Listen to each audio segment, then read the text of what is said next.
Hello YouTube, Cameron here. I'm at the veterinary office dump again, and I just found a nice Golden's embossed mustard. Let's keep digging.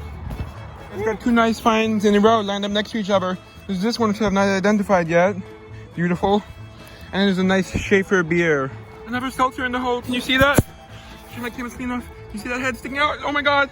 Get it out, it's very stuck. Holy mother flipper! I'm trying to course, but it's my second ever Seltzer out of this dump, and it's a different one. It's Thomas Finnegan. Oh my god! And it seems to be in good condition. Wow! Holy crap! I'm gonna dig a little bit here and then I'm going home. Bye! Oh my god! Holy shit! I'm on my way back from the dump and look! That's all tortilla chips. Who the hell did that? That's so many chips. It's like more than a whole bag. What the frick is this? It's wild growth of tortilla chips. What the frick?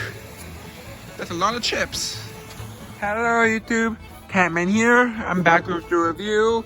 And here's Huggy. Oh, he's so warm from the sunshine. Yeah. Good to be back, buddy. I know I've been gone for a week in Maryland. It's good to see you. Oh, yes it is. Oh, yes it is. It's a happy noise. Yeah, he's purring, I think. Okay, sorry buddy, I have to film the review, then I'll get back to petting you, okay? Oh, he's so sweet. So sweet boy. It's me now, it's me, I think. Let's get started. First there's this, which would have been a decent find, but even though it's quite a common brand. But unfortunately, yeah. Sorry buddy, in a moment, okay? In a moment. Need to finish filming. Don't worry, I didn't find that much stuff. Hudson.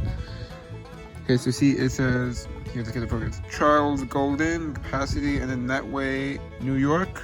Fortunately, it developed, as you can see, a ton, and I mean a ton of bruises and cracks.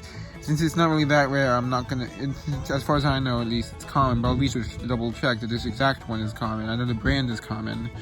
I'll decide then, okay? So this is probably just gonna be something I give away to like a family member or something if anyone wants it. Yeah, it's not gonna go in my collection, it's too beat up.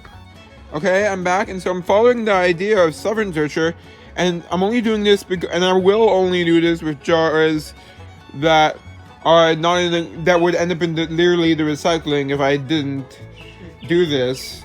So look, it's a Golden's mustard. Woo! Look at that, that looks pretty cool, and you can't see any of the bruises or cracks. That's pretty cool.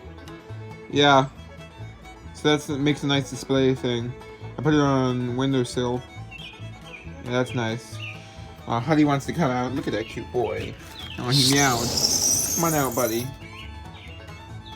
Yeah. I'll go put this back. Bye. Then I got this clear aqua drinking glass. No markings on it, but if it comes out good after going in the dishwasher, I will use it. Yeah, it's unusual to find an aqua one. I haven't found an aqua one before. It's quite an early one, too. Not sure if I'm going to use it. Yeah, not sure yet.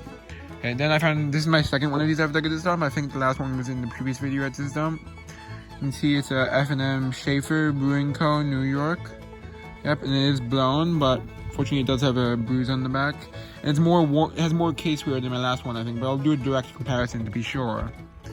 So I'll keep the one that's in better condition, and not this one.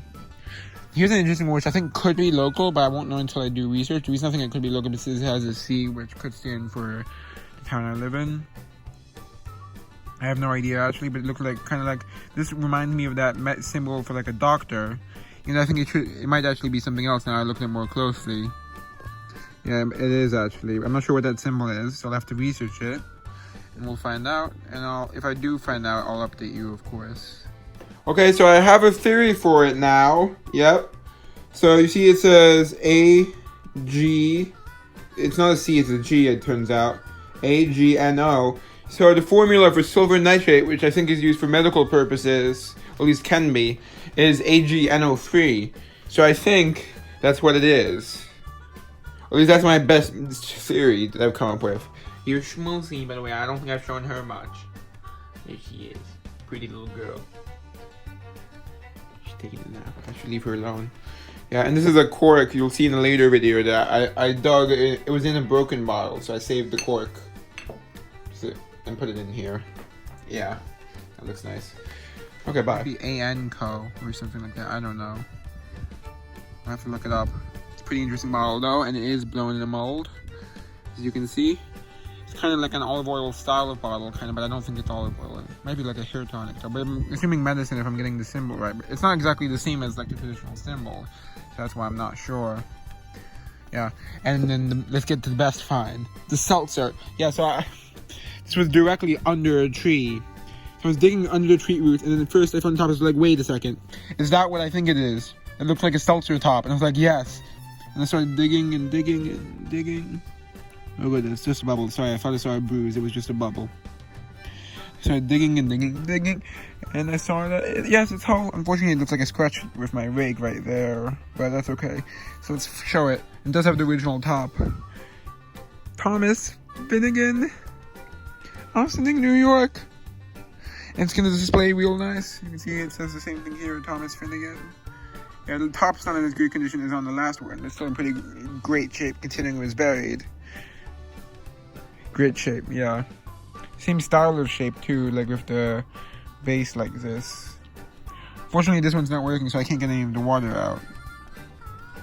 And it's not in good enough condition. The top's not in good enough condition to function like it was on the last one. You see, it has a bit of a stain there. Got as much off as I could. A rust stain. Wait a second, did my brush damage it? I don't think so. I think it's just residue from the rust stain. Because there was a rust stain there, and I got most of it off.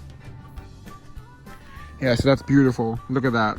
That's so cool. According to my research of the census records, Thomas Finnegan was born April 1864 to 67, somewhere in that range, in Ireland, and immigrated to America in 1881. By the year 1900, at the age of 35, he lived in Austin, New York with his mother, Rose Finnegan, and 2 brothers, along with 2 sisters.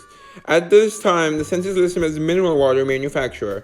In the 1905 census, at the age of 40, one of his brothers had moved out, and he is still listed as a mineral water manufacturer. In 1910, he's listed as a mineral water retail merchant. By the time of the 1920 census, he's moved out of his mother's house and was living with his wife, Anne Finnegan, also an Irish immigrant. They got married sometime between 1915 and the 1920 census. At this time, he's back to being listed as a mineral water manufacturer. The latest record I could find of him was at the age of around 73 to 76 in 1940. Yeah, that's a great find. Yeah, it is. Woo. Look at that. I'm so happy. Bye. Thank you for watching, and I hope you enjoyed.